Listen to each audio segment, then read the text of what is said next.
नमस्कार, मी प्रिया काळे. तरुण भारतच्या न्यूज बुलेटिनमध्ये आपल्या सर्वांचं स्वागत.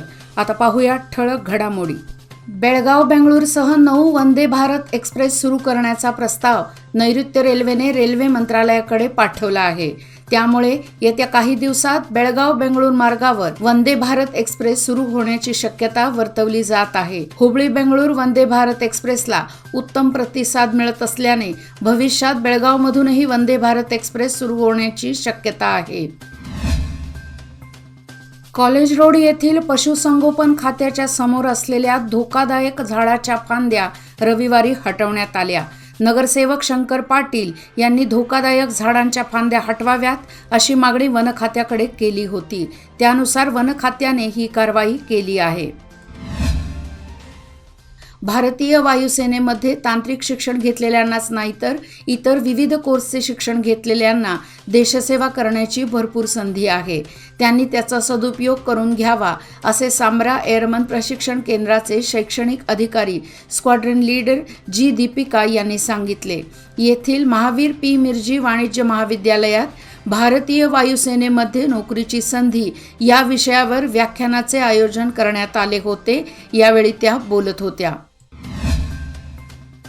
राज्य सरकारकडून लघु वाणिज्य वाहनांसाठी अवजड वाहनांना नव्याने टॅक्स आकारणी कायदा अंमलात आणला आहे.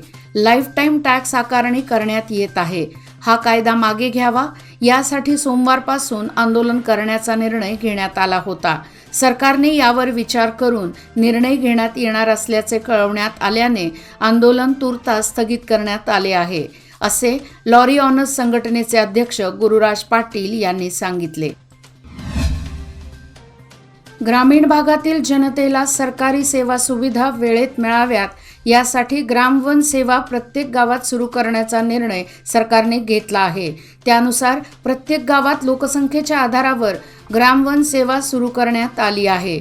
जिल्ह्यामध्ये सध्या 649 ग्रामवन सेवा केंद्र कार्यरत असून नव्याने 150 केंद्रांसाठी अर्ज स्वीकारण्यात आले आहेत.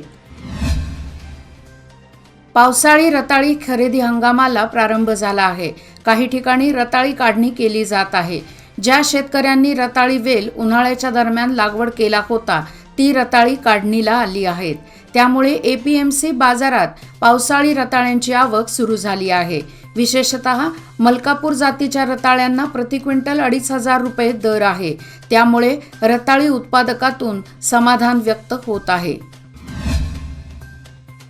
इनरव्हील क्लब बेळगावच्या वतीने नुकताच निराधार आणि गरजूंना मदत करण्यात आली.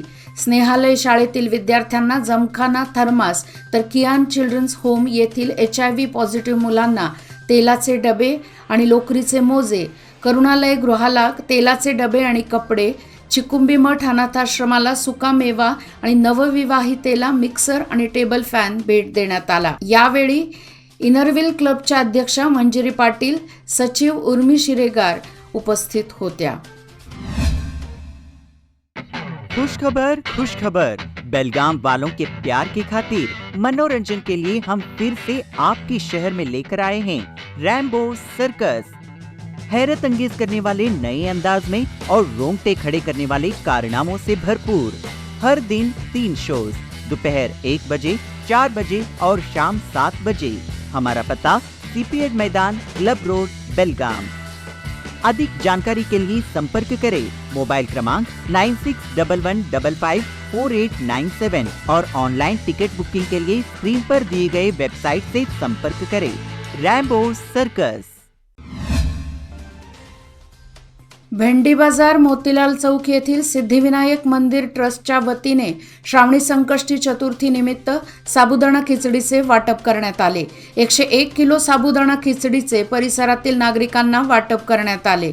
माजी आमदार अनिल बेनके यांच्या हस्ते प्रसादाचे वितरण करण्यात आले. यावेळी लोकमान्य टिळक गणेशोत्सव मंडळाचे अध्यक्ष विजय जाधव, सुनील जाधव, रोहित रावळ, रमेश भंडारी, राजू पालिवला, मदन तिवारी यासह इतर उपस्थित होते. गोकुळाष्टमी 2 दिवसावर आली आहे. त्यामुळे बाजारात दहीहंडीसाठी माठ दाखल झाले आहेत. विविध आकारातील आकर्षक रंगबिरंगी माठ विक्रीसाठी ठेवण्यात आले आहेत. विविध ठिकाणी दहीहंडीचा कार्यक्रम आयोजित केला जातो. त्यासाठी माठांची गरज असते. त्यामुळे बाजारात विविध आकारातील माठ दाखल करण्यात आले आहेत. कर्नाटक, महाराष्ट्र व गोवा राज्यातील लाखो भाविकांचे श्रद्धास्थान असलेल्या सौंदत्ती येथील यल्लम्मा रेणुका देवीच्या दर्शनाचा पौर्णिमे दिवशी हजारो भाविकांनी लाभ घेतला. यावेळी महिलांनी डोंगरावर गर्दी केली होती. जिल्ह्यातील व परराज्यातील विविध ठिकाणाहून भाविक बस वा खासगी वाहनातून हजेरी लावल्याने डोंगर फुलून गेला होता. कडक उन्हाची तमा न बाळगता भाविकांनी अलोट गर्दी केली होती. चलवादी युवा संघ बेळगाव दक्षिण या नव्या संघटनेचा उद्घाटन समारंभ आणि चलवादी समाजाचा मेळावा बेळगावात आज पार पडला. तत्पूर्वी खासबागमधील प्रमुख मार्गावरून समारंभ स्थळापर्यंत डॉक्टर बाबासाहेब आंबेडकर यांच्या पुतळ्याची चांदीच्या रथातून भव्य सवाद्य मिरवणूक काढण्यात आली. व्यासपीठावर आमदार आसिफ उर्फ राजू सेठ, महापौर शोभा सोमनाचे, उपमहापौर रेश्मा पाटील उपस्थित होत्या. प्रतिश्रीशैल म्हणून प्रसिद्ध असलेल्या निप्पाणी तालुक्यातील आडी गावचे ग्रामदैवत श्री मल्लिकार्जुन डोंगरावर श्रावण महिन्यात भाविकांची दर्शनासाठी नेहमीच गर्दी असते. प्रत्येक सोमवारी परिसरातील भाविक मोठ्या प्रमाणात दर्शनासाठी येतात. प्रतिवर्षी श्रावण महिन्यात 3ऱ्या सोमवारी कर्नाटक, महाराष्ट्र आणि देशभरातील भाविक दर्शनासाठी येत असतात. त्या पार्श्वभूमीवर उद्या 4 सप्टेंबर रोजी श्रावणी यात्रेनिमित्त हजारो भाविक उपस्थित राहण्याची शक्यता आहे. बेळगाव शहरातील कपिलेश्वर मंदिर व इतर शिवमंदिरामध्ये श्रावण सोमवार निमित्त विविध कार्यक्रमांचे आयोजन करण्यात आले आहे.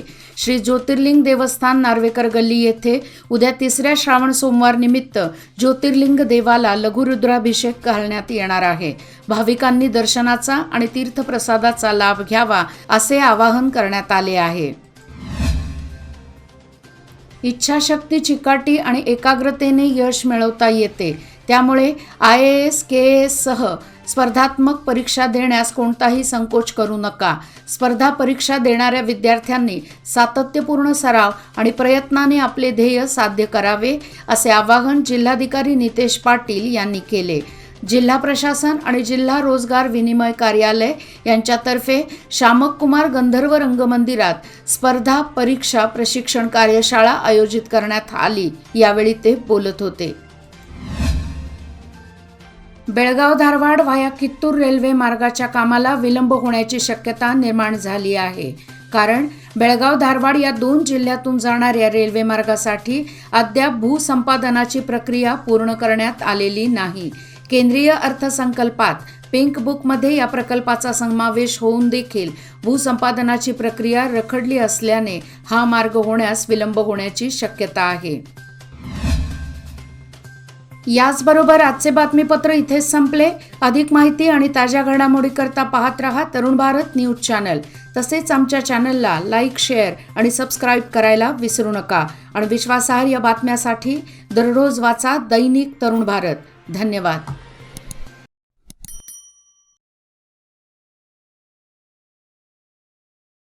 लोकमान्यच्या मुदत ठेव योजना म्हणजे सुयोग्य कालावधी, सर्वोत्तम व्याजदर. आता तुमच्या गुंतवणुकीवर मिळवा 9.30% परतावा. अधिक माहितीसाठी आजच कॉल करा 180021245050.